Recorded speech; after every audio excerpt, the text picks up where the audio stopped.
Hello, I'm Richard Elkington, Grand Master of Freemasons Victoria. Today I've asked Rod Lavin from the Freemasons Foundation and David Thompson, our Grand Armour, to join with us and discuss some of the activities available at the moment, because one of our core principles, in fact one might argue it's the core principle of Freemasonry, is brotherly love. And of course, the need for brotherly love, the need to envelop each other with brotherly love, doesn't lessen during a lockdown. The opportunities grow for us, in fact, to help our brethren, their families, and our widows. Now, first to you, Rod.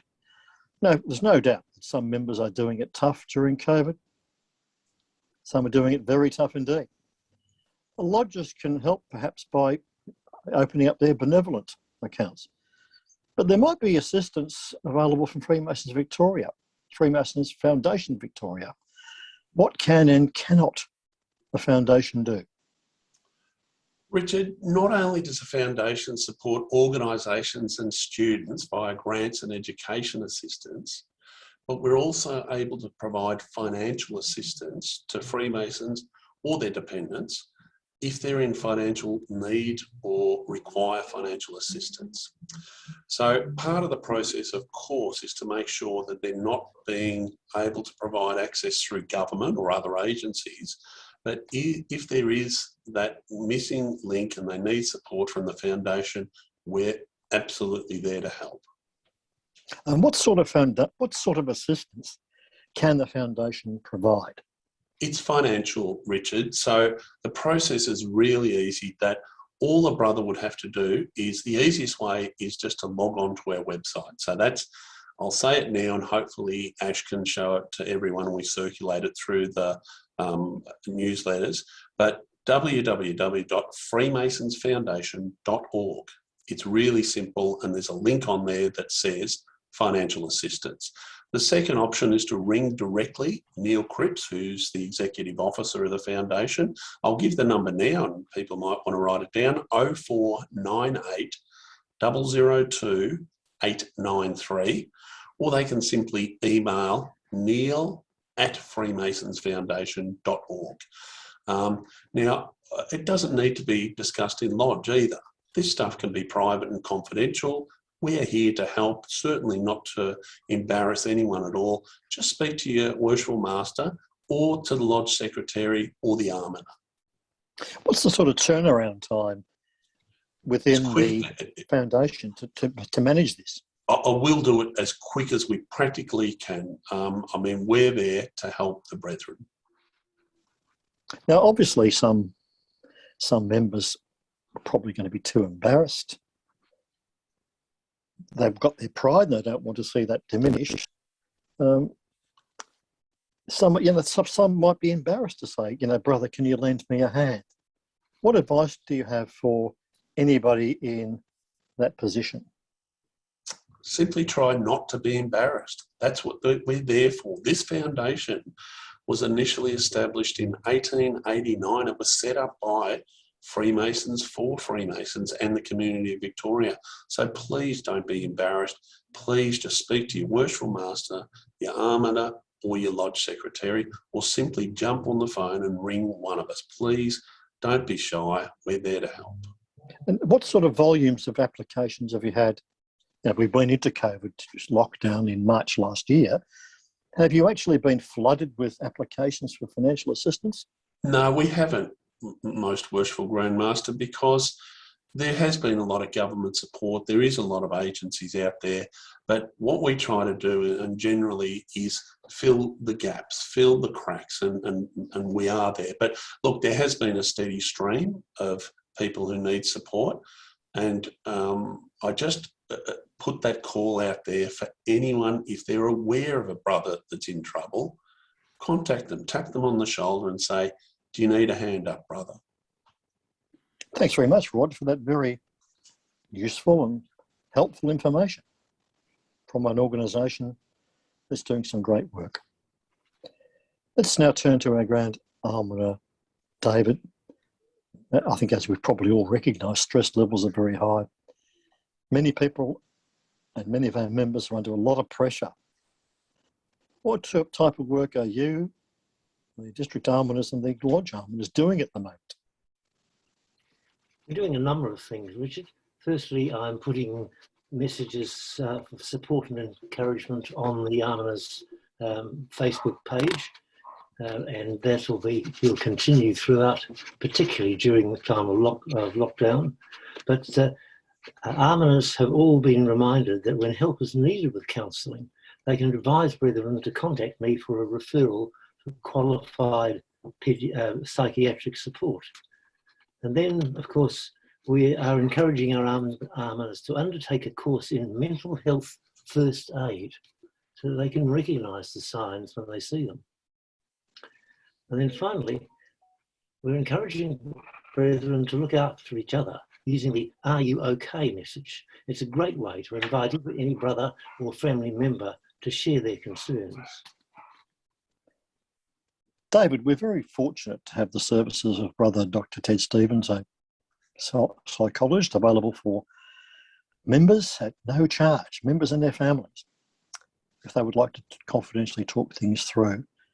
What are some of the examples of where members might reach out for help with Dr. Ted?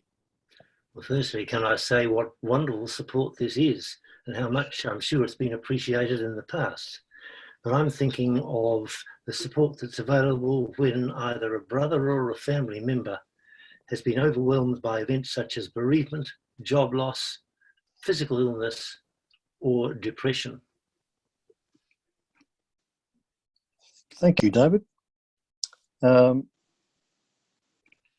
There's been some comment of recent times, particularly on social media, about the role of the Grand Almoner and birthday greetings, for example. I think you've now explained to us that the role of the Grand Almoner is a bit more than that. So, is it in the sort of operational space, like sending out birthday greetings, or is it more about making the almoner system with you, the district almoners, and the lodge almoners? Is it more about making that work properly? Richard, it's so much bigger and better than birthdays. It's good to have them, but it's so much more important to have a support network underneath all our brethren. And the almoners who work with me have a most important role to play. And it's our job to skill them to the utmost so that they can carry out their role in the best way possible. Now, there is some upskilling happening, isn't there? I mean, I've recently read somewhere about a peer support system being put in place, sort of mental health support. Is that in fact occurring? Yes, that's being handled not only by me, but by others as well. But it just recognises that what a key role that role of almoner really is. It's very comprehensive. Isn't one of the fundamental roles of a brother, let alone a lodge almoner, to look after the interests of our members? Absolutely. Thank you, David. Final question to you, Rod. We've heard examples of lodges doing the shopping for some of their members whose finances might be stretched. We've even heard about the concept of grocery hampers being left discreet at the front doors of brethren with a short note saying, "You're always in our thoughts of your lodge brethren." What other things can we do in a practical way, do you believe, Rod? It is so uplifting to hear these stories of the grocery hampers being delivered to brothers or their families. That is what it's all about. But I think, Most Worshipful Grand Master, there's another opportunity for Victorian Freemasons to step up to the plate. There are a lot of Victorians that are suffering at the moment. And an option that some lodges may want to consider is talking to their local emergency relief organisation. I know that plenty of the lodges support them already, and that provides hampers to the wider community. So I just ask brethren to consider reaching out to their local organisation, partner with them, and if necessary, they can apply to the Freemasons Foundation for a Masonic grant directly to us. Thank you, Rod. And David, as well as practical things like applying for a grant from the Freemasons Foundation, accessing benevolent funds at lodges, providing a hamper. Is there a spiritual way that we can assist our brethren? Can you give us your thoughts as a minister of religion who's still doing that sort of pastoral care work in the community? How can we help our brethren spiritually? Richard, what I really want to say is that whether you have a faith or whether you don't, there are some thoughts which recognise the power of our minds to heal loneliness, isolation, so that we can use such tools as meditation. We can use the practice of mindfulness. We can encourage people with selected readings of a spiritual kind that can be uplifting and be encouraging. And the important thing to do is the things that I've mentioned can be taught, they can be easily learnt, and they can prove to be an enormous help to people as they struggle particularly with loneliness and depression, which are the things that we're going to have to really watch out for as we face further, 3 weeks of lockdown. And I think the important thing is too that they can be offered as part of that "Are you okay?" conversation. That can be the relief part of brotherly love. Of course, begs the question, of course. And you've been encouraging this. Should we be, and this is a rhetorical question, should we be alert to the situation, both sort of spiritually, mentally, financially, of our own members? Is it more important, particularly at this time, that we reach out to each of our members to check, are you okay? Richard, I would give that a 3-line whip. It's just, it really is something that I would urge everybody just to keep an eye out, to encourage your brethren and their families with just that simple question, which can often then open up exploration of real issues that people face. Thank you, David, the Reverend David Thompson, our Grand Almoner. And thank you, Rod Lavin, the Chair of Freemasons Foundations Victoria, for your contributions today, for reminding us, if we indeed needed reminding, of the need to practice that most fundamental of Masonic virtues, brotherly love. Now, brotherly love can be achieved if we are largely locked down. It's been illustrated in this video. Perhaps now more than ever, it's time to sort of maximise our efforts.